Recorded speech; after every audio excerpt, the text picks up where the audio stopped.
Dear students,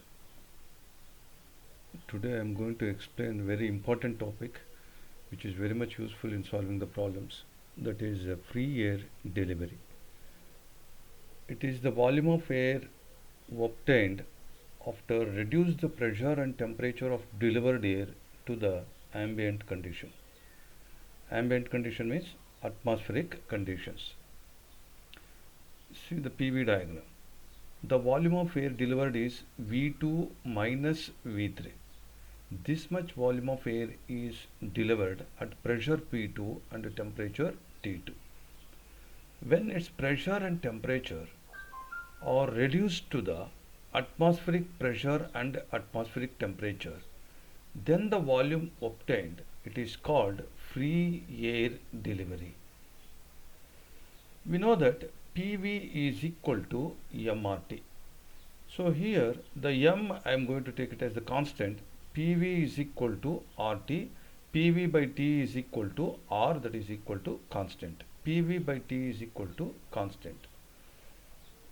We can apply this for the delivery condition, and this is the ambient pressure and this is the free air delivery. Ambient volume is called the free air delivery, and this is the atmospheric or ambient temperature. This is equal to, for delivery condition I am going to write the delivery pressure P2 and delivery temperature T2, and the volume is, delivery volume is V2 minus V3. So we can find out the free air delivery, that is VA. It is denoted as VA. This is equal to P2 by T2 into this temperature is taken in the numerator, TA, divided by this pressure is taken in the denominator, TA divided by PA, and as it is V2 minus V3. So we have calculated the free air delivery with respect to delivery condition. This can also be calculated by using the suction condition. See here, VA is an free air delivery, that is the volume of air before it entering into the cylinder, which is at pressure PA and temperature TA.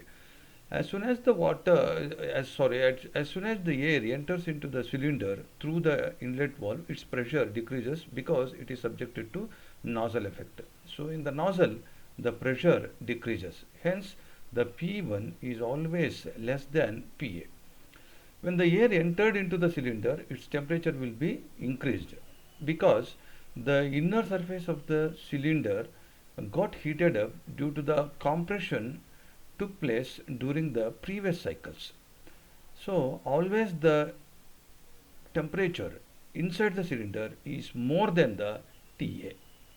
So by applying the same formula, we can calculate the free air delivery with respect to or refer to the inlet condition, that is P1 divided by T1. P1 is pressure inside the cylinder, T1 is temperature inside the cylinder, into TA, ambient temperature, PA, ambient pressure, into, so what volume is available inside the cylinder? It is V1 minus V4, that is nothing but VES, effective swept volume, that is V1 minus V4. So this is about the free air delivery. Now we'll move on to volumetric efficiency. So this volumetric efficiency, it is referred to the ambient condition, that is free air delivery. So volumetric efficiency, we know that it is VES divided by VS.